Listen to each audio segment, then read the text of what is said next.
the purchasing a property or selling a property as well in a sectional title scheme. So with regards to sectional title schemes, it has become a lot more desirable for people to purchase in a sectional title scheme, especially for first-time home buyers. It's cheaper. Sectional title flats or units are cheaper than houses, freehold houses, and it also provides nice security for a young couple. You're behind gates, you might be behind walls. It's a closed community. You can see who's coming and who's going. So it provides the security, and it is cost effective to purchase in a sectional title scheme. So it has become very popular in recent years as well. But there are some differences, and there are certain things that we just need to keep in mind when we sell a property in a sectional title scheme. Look, for the most part, it's very similar to a normal transfer. So when I say a normal transfer, I obviously just mean a normal freehold house that is not forming part of a sectional title scheme. So that's a normal transfer, but that's just a quick way for me to differentiate between the two. So it's very similar to a normal transfer of a property. There are certain things that we must just have a look at and consider and keep in mind when we do a sale in a sectional title scheme. For example, we're going to look at the role of the body corporate in the sale. We're going to have a look at what unit is being sold. So, for example, the door numbering as opposed to the sectional title number that was registered at the deeds office. We're going to have a look at the rights with regards to exclusive use areas, the different ways in which an owner can hold an exclusive use area to, for example, a garden or a parking bay or a patio. We'll have a look at the differences. We'll also have a look at the developer's right to extend the sectional title scheme, and we'll have a look at special levies. So with regards to the body corporate, when you become an owner in a sectional title scheme, you become a member of the body corporate. So all the owners, so let's say, for example, there are 20 flats in a sectional title scheme.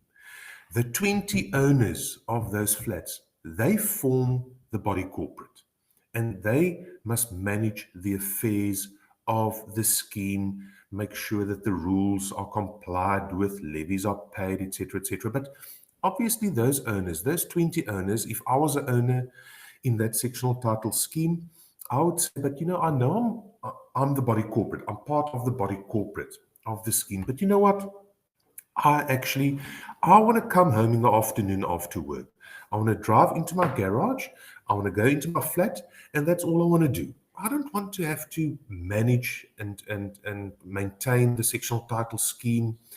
If there's a burst water main, I don't want to have to phone the municipality to sort it out. I expect somebody to do it on my behalf. So that is why the body corporate, all the owners, will have an annual general meeting where they will decide to elect the trustees for the body corporate, and the trustees will then manage the day-to-day management and running of the scheme, because all the owners don't want to be hassled and be burdened with the management as body corporate. So they'll appoint the trustees, and there'll obviously be a constitution for the scheme, and that constitution will also have management rules and conduct rules. So in terms of the management rules of that sectional title scheme, it will tell the owners how many trustees must be appointed to do the day-to-day management of the scheme. So it will, for example, say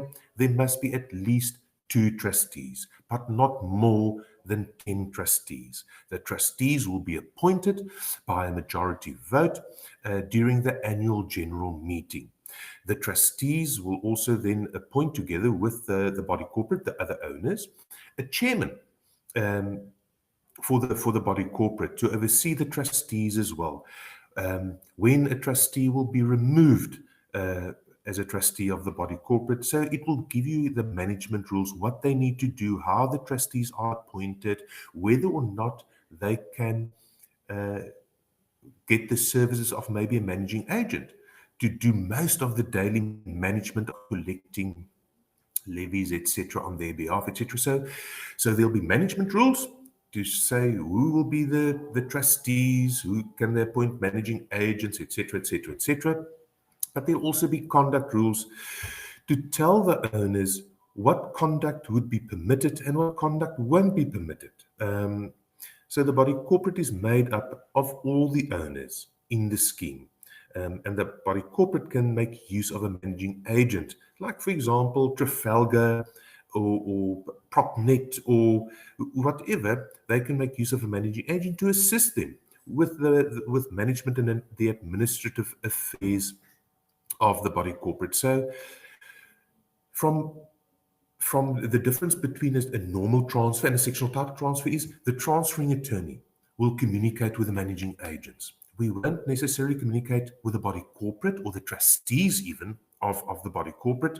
We will communicate with the managing agents because there are certain documents that we will require from the managing agents on behalf of the body corporate. So if we have a look there are a couple of things that we will require. We will require a levy clearance certificate. So very similar or a little bit different to a normal transfer of a normal freehold land, where we need to get a rates clearance certificate from the municipality. We also obviously need to get a rates clearance certificate in terms of a sectional title scheme, absolutely. But in terms of a sectional title scheme transfer, we also need a levy clearance certificate from the body corporate, which the managing agents will provide to us to show that the owner does not owe or there are no outstanding levies that the seller must pay. And if he is in arrears or if there are any levies that he must pay, then we will collect it from the seller and we will then pay it over to the body corporate and we will then be issued with a levy clearance certificate. So we can't register the transfer without having obtained a levy clearance certificate from the managing agents. We actually, as transferring attorneys, we don't have to lodge that levy clearance certificate at the deeds office. It sounds weird. We only need to lodge the rates clearance certificate and a transfer duty receipt, like the same scenario as a normal transfer. But the levy clearance certificate, we cannot transfer that property without the levy clearance certificate, and that levy clearance certificate remains on our file. But we don't have to lodge it at the deeds office. But we ensure as the conveyancers that we don't transfer that property without a levy clearance certificate, because if we do that as the conveyancers, then we are liable to pay those levies to the body corporate, which we obviously don't want to do. Financial statements, very often you will find, and this is something that will affect you as an agent, when you sell the property to a purchaser, the purchaser will then obviously go to apply for a mortgage bond, if he needs a mortgage bond to pay for the purchase price. And very often the banks will require the audited financial statements of the body corporate, which the managing agents will provide because that's one of their tasks that they will oversee. So the banks would want to see how this sectional title scheme is being run and managed. Do they have sufficient funds in their bank account to do the annual running maintenance of the sectional title scheme? Because if they are insolvent, the banks are going to say, no, but we're not going to lend money for this purchaser to purchase into a scheme that is insolvent, where the scheme, the trustees are obviously not doing their work, or the levies aren't being collected. So there's a risk in the municipality if there are outstanding rates and taxes, etc. So it's just too risky for the banks if the body corporate of the sectional title scheme is insolvent. So very often we will have to request the financial statements from the managing agents as well in order to provide that to the purchaser. The other thing that the banks will require is an insurance certificate to show that the body corporate has insurance over the flats in that sectional title scheme. So that is one of the documents that we must provide to the banks as well. Once they have approved the bond, we'll provide them with a copy of the insurance certificate. The rules, obviously there are rules and regulations in terms of a sectional title scheme. So it's always good to provide those rules to a prospective purchaser so that he knows exactly what he is getting into.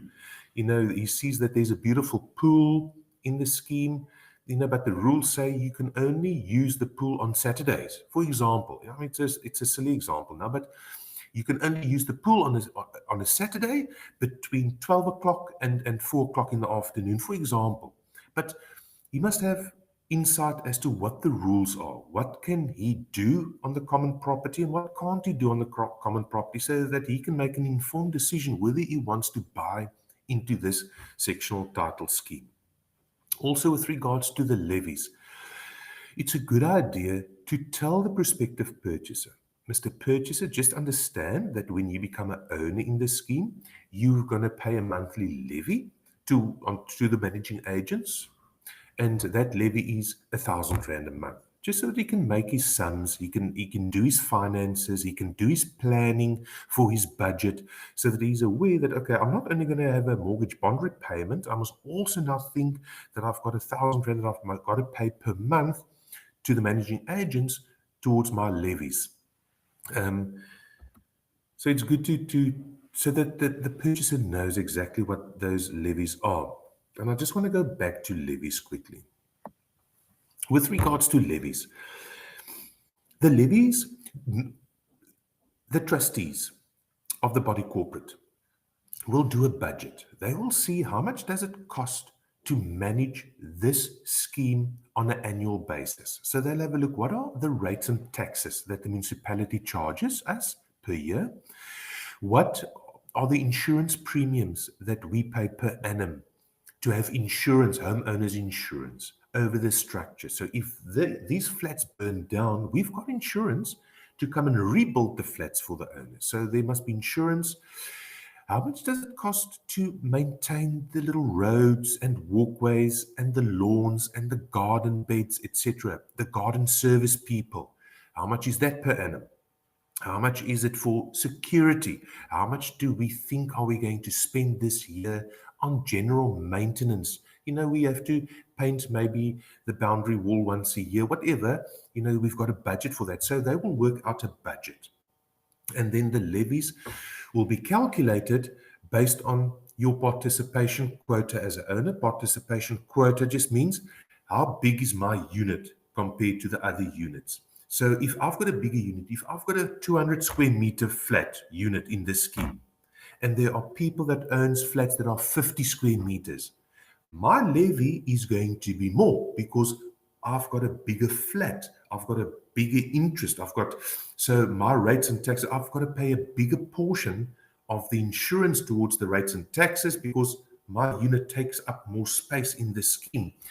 So that is how the levy will be calculated. So yes, I know you have to advise your purchaser what the monthly levy is, but at least you can tell your purchaser, listen here, Mr. Purchaser, you must pay a levy of R1,000. But just remember, the benefit to you is that includes your homeowner's insurance. If you bought a freehold house on the earth, you've also had to pay a bond, but you also then need to still pay your homeowner's insurance. You must go and get insurance. So remember, this levy now includes that homeowner's insurance. Just also remember that this levy includes the rates and taxes that the municipality charges. So yes, you pay a levy, but it includes those things. Whereas if you bought a freehold land, you will then be liable to go and source your own homeowners insurance that you have to pay for. You have to go and pay your municipal rates and taxes. So this levy already includes that. Plus, it includes the maintenance. So you don't have to go and get your own garden service at your house that you bought. It's included in this levy. So the managing agents, the body corporate, and the trustees will organize for a garden service to come and mow the lawn and to keep the garden beds nice and neat. And you don't have to worry about that. So that is the benefit of the levy, is that it deals with the management and the maintaining of the property and the insurance, etc., that you would have had to pay on a freehold land in any event.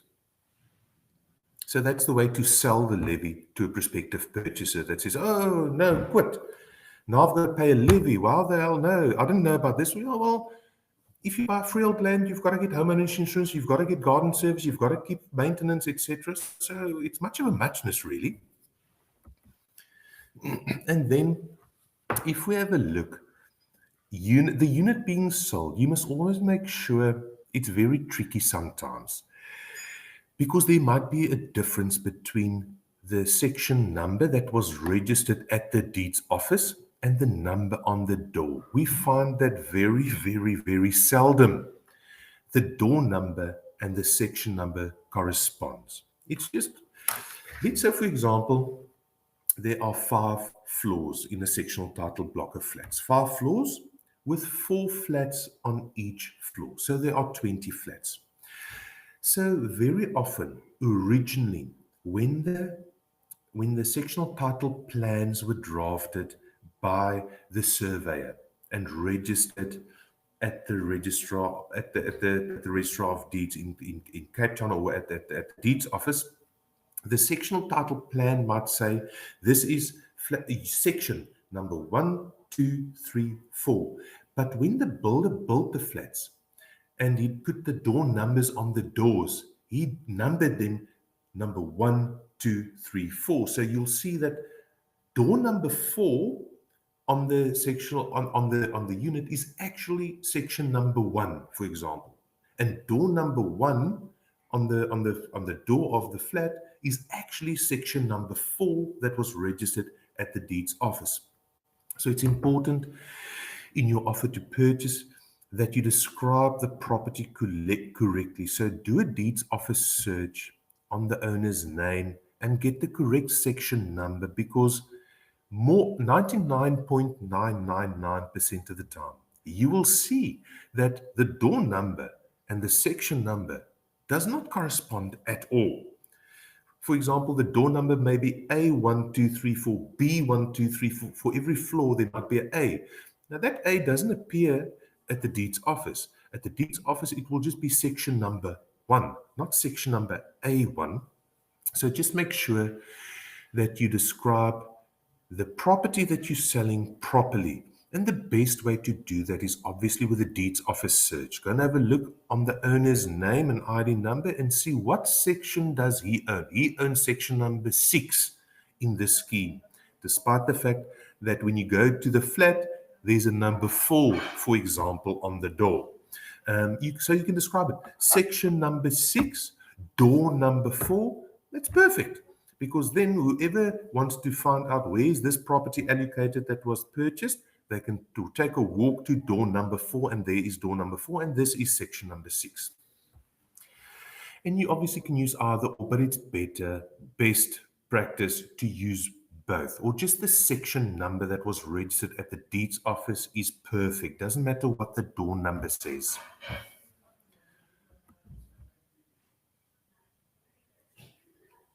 If we have a look at exclusive use areas, in a sectional title scheme, there are very often exclusive use areas, such as, for example, parking bays. So there are 2 ways that that owner of the flat can also hold a right to an exclusive use area.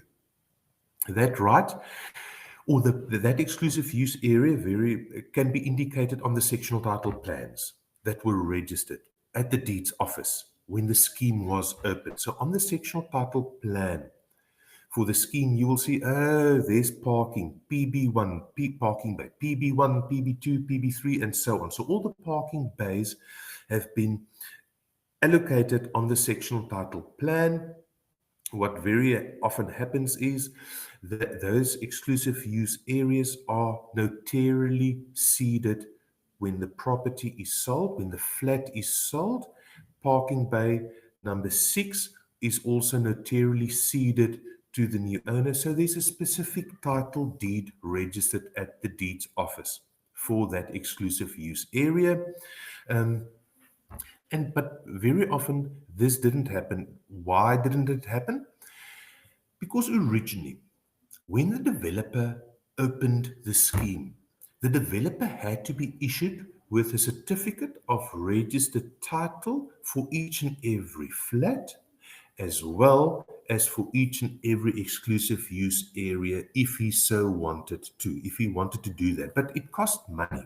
So let's say, for example, it cost 2,000 Rand to be issued with that certificate of registered title. Let's say it costs 2,000 Rand. So let's say there are 20 parking bays. 20 parking bays times 2,000 Rand, 40,000 Rand later, it's costly to go and get a title deed for an exclusive use area, which is great to have and to seed and to transfer in future, great. But a lot of developers said, no, you know what? We don't want to incur those costs. No, the parking bays have been indicated on the plans. What we're going to do is we're going to make, in terms of the rules and the constitution, with the conduct rules and management rules of the body corporate, what we're going to say in those rules is that the owner of section number 1 flat in the scheme is entitled to the use of the parking bay number 6, for example. The owner of section number 2 is entitled to the exclusive use of parking bay number PB12, for example. So in the rules of the body corporate, which the managing agents will have. So if you don't have a title deed, the developer would have allocated, in terms of the rules of the body corporate, which owner of which unit is entitled to use which parking bay. So there'll be a schedule, a list of that. So there's no actual title deed for that exclusive use right, but it is created in terms of the rules of the body corporate, which is absolutely fine. So you know, when you purchase unit number 2, in terms of the rules of the body corporate, you've got the exclusive use and occupation and use and enjoyment of parking bay number 12, whatever the allocation was. So it's just a way for the developer originally to get around the issue with him having to pay a fee to be issued with a certificate of registered title for each of those parking bays, which is costly, and then they just make it in terms of the rules of the body corporate. Obviously, if it's in terms of the rules of the body corporate and you don't have a title deed for it, you can't just willy-nilly go and sell that exclusive use area because that has been created in terms of the rules of the body corporate. So if you do decide to sell it to your neighbor because you don't need a parking bay, you walk to work or you cycle, you can sell it to your neighbor, but then the rules of the body corporate must be amended, and that must be by an absolute majority vote of the body corporate, of all the owners in the body corporate. So it's not easy, and it's not possible really to sell that parking bay if you only hold it in terms of the rules of the body corporate, as opposed to having a title deed for it.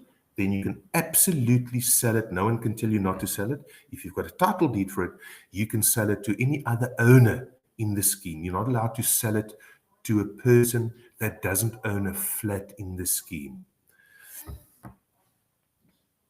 So if that exclusive use area that you think you are entitled to as an owner was not created by way of a title deed, and it wasn't created in terms of the rules of the body corporate showing the allocation, then you actually don't have any right to that parking bay that the body corporate set, or the trustees or the managing agent set. You've actually got no right to that exclusive use area. They can at any time, at any stage, at any point in time tell you, you're not entitled to park there anymore. You must please go and park outside.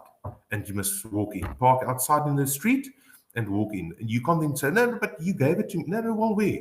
Where is it? Do you have a title deed for it? No. Does the rules allocate this parking bay to you as the owner of unit number 1? But no, it doesn't. Well, then you've got no right to it. You've got no right to it, so now we want you to park outside and you can walk into the scheme. So just make sure that the exclusive use area is either held by a title deed, and this you will also find with a deeds office search. So when you do a search on your owner of your property, you'll see, okay, yeah, he owns section number 1 in the scheme, And it will also, if he owns the exclusive use area by way of a title deed, a notarial session or a title deed, it will also show there. Oh, he also owns the exclusive use area. It's PB6, so that must be parking bay 6. Okay, so he's got a title deed for it. But if your owner tells you, I own parking bay number 6, and you can't pick it up on a deeds office search under his name, then you have to tell him, oh, but hang on, is it in terms of the rules of the body corporate? Can I phone the managing agents and just get the confirmation from them that that parking bay has been allocated to you in terms of the rules, which is fine then. If it has, it's absolutely fine. But you've just got to make sure how he holds the exclusive use area. Because if he doesn't hold it by title, and if he doesn't hold it in terms of the rules of the body corporate, he doesn't own, he's got no right to that parking bay whatsoever. So you can't go and sell his flat with a parking bay to a prospective purchaser where the seller actually doesn't own or doesn't have any rights to that parking bay at all.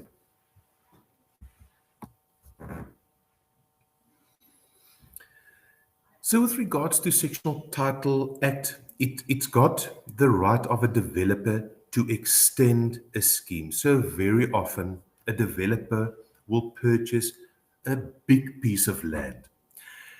He will then build, let's say, 20 flats in the first phase of the development. He will sell them off, the people will move in. Once he gets some more funds in from selling and money in from the transfers of those 20 flats, he will then develop phase number 2, another 20 flats, whatever, 2, whatever. But he reserves the right at the deeds office to extend the scheme, to build more flats on the common property on the land. So if the developer did reserve that right to develop further in the scheme, that has to be disclosed in your offer to purchase. If it has not been disclosed, then the purchaser can cancel the offer to purchase. He can just say, well, you know what? I purchased this property. I found out that the developer has the right to extend over here and build more flats. You know what? It wasn't disclosed in the offer to purchase. I'm canceling this offer right now. And he can walk away from the deal. So it's very important to determine and find out whether the developer has got the right to extend, because you have to disclose it in your offer to purchase. The reason why it's so important is to protect the interest of the purchaser. You know, if a purchaser wants to buy in a sectional title scheme, but he doesn't want to be bugged by contractors, painters, dust, noise, cranes in the future, he must have the right to say, no, well, I don't want to buy in a scheme like this. I want to buy in a scheme where everything has been done, built. The developer cannot come in a year or 2 or 5 years' time and build more with trucks and cement and bricks and angle grinding. And I don't want that in my life. So that is why it is important that it is disclosed to the purchaser. So if he's happy, if you say, Mr. Purchaser, there is a right to extend, and he's happy, then he's happy. But he might not be happy with the fact that there might be further development and noise, etc., etc. So you have to disclose that. And how do you find that out? At the deeds office, each and every single sectional title scheme will have a little file there at the deeds office. So you can go into the deeds office. You can ask the clerk there at the deeds office to please bring you the file that relates to Ocean View Terraces in Gordons Bay. They will then bring you the file for Ocean View Terraces. You will have a look in that file, and there will be a certificate in that file. It's the 11.3B certificate, and the 11.3B certificate will disclose whether or not the developer has the right to extend and for how long he's got that right to extend the scheme. It varies from 5 years, 10 years, 15, 20 years, 7 years.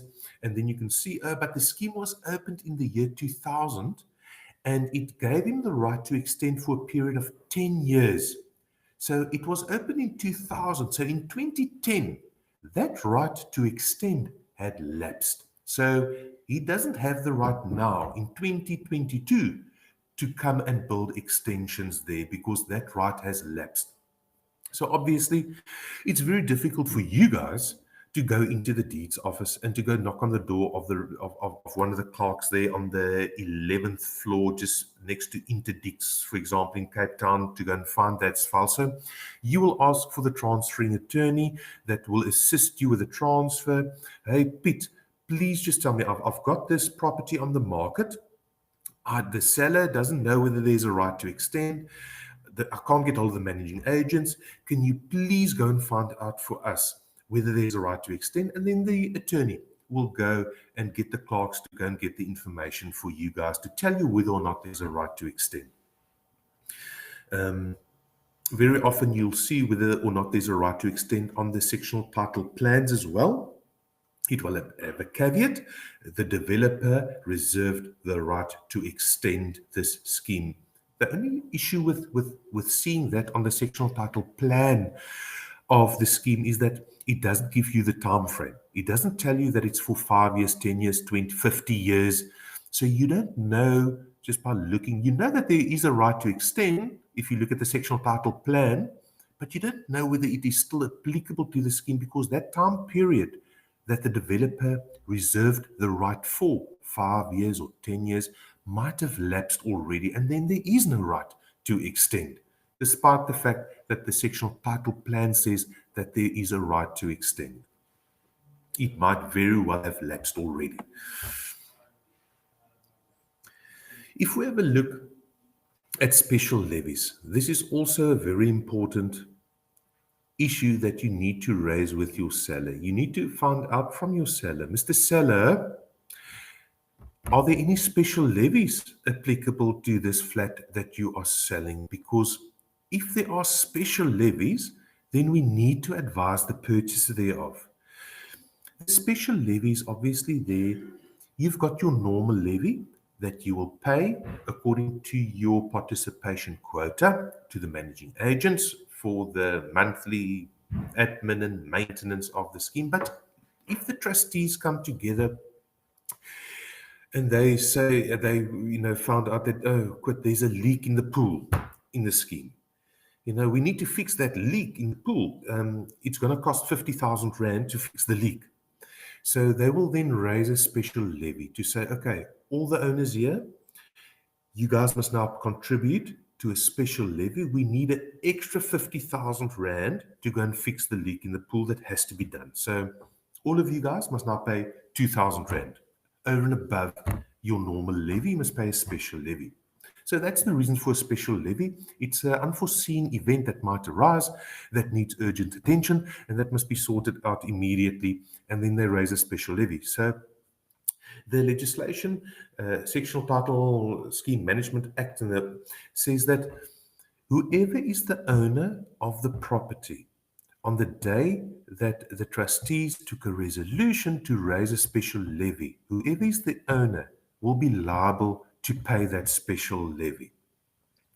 So if the special levy was raised and your owner knows about it, he must tell you, and so the purchaser can know about that special levy. But let's say, for example, the seller has sold the property, so he signed the offer to purchase on the 1st of February.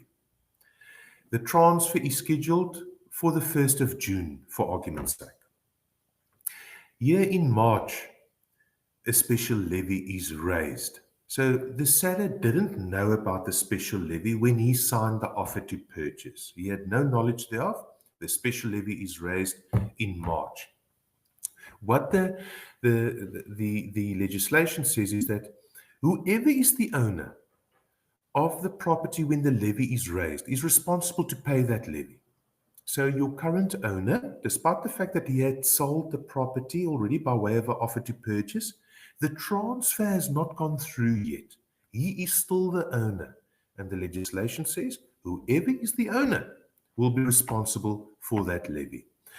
The levy can be paid by way of installments. So, for example, if it is a big special levy because they had to replace the lifts in the building, so each and every owner must pay a special levy of 20,000 Rand. The trustees can say, listen here, we don't expect you guys to pay it in a lump sum payment. You can pay it off on monthly installments, 1,800 Rand per month. over and above your normal levy. In that scenario, where it is payable in installments, the new owner, on day of transfer, the new owner will be liable to take over those installments, and he will then carry on with payments of the special levies on a monthly basis. If the body corporate said, no, we are not going to allow you to pay it off in installments, it is a once-off payment immediately, then the owner is liable to pay that special levy. And I know it sounds unfair because the new owner, the purchaser that will become the owner in 2 months' time, will have all the benefit thereof, but that is what the legislation says.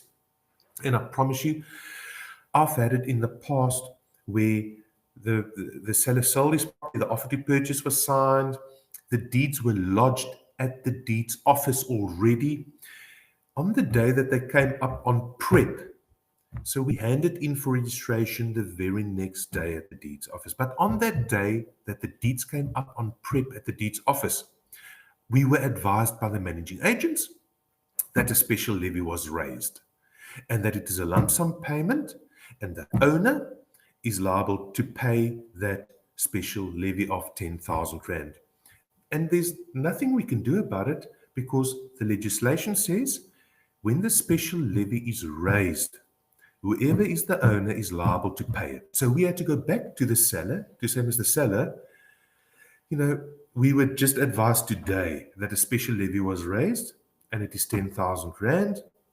The transfer was going through tomorrow. We've already handed it in for transfer tomorrow. So if the special levy was raised tomorrow, it would have been the new owner's problem. But unfortunately, you are today the owner of the property, so you have to pay it.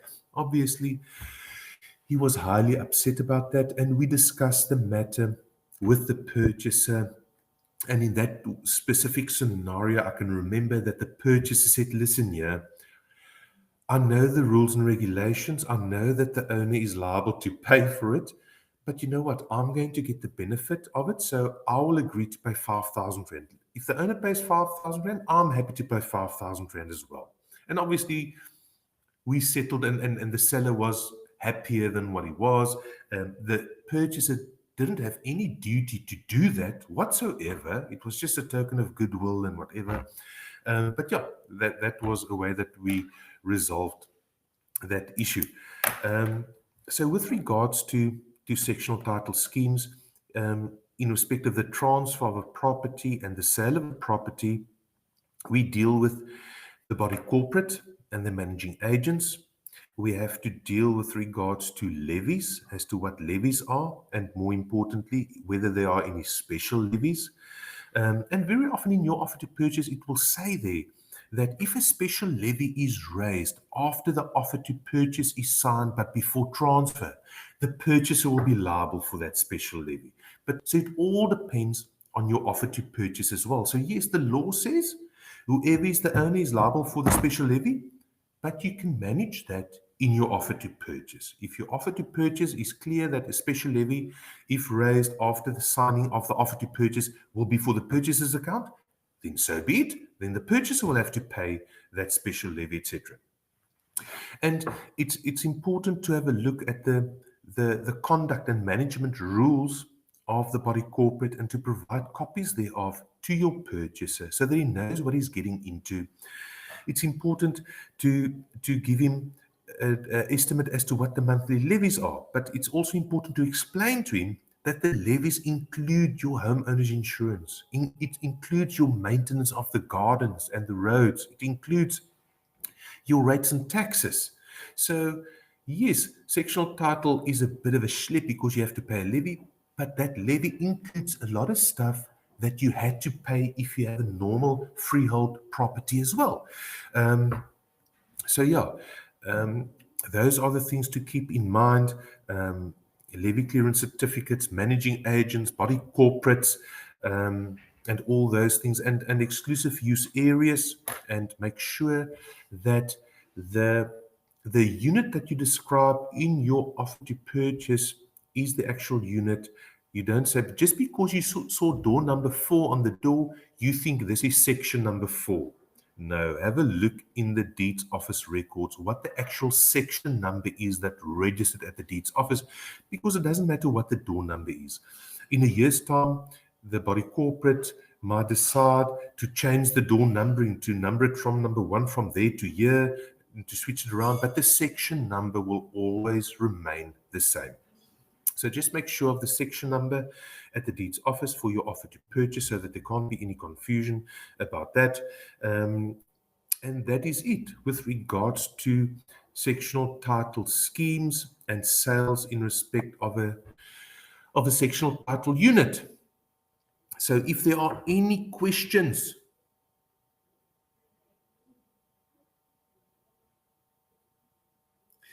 so normally, so in your levy, it will be your rates and taxes. You will be individually billed for your water and electricity. But normally in a sectional title scheme, that earth has so the trustees or the body corporate will get a monthly statement for the rates and taxes.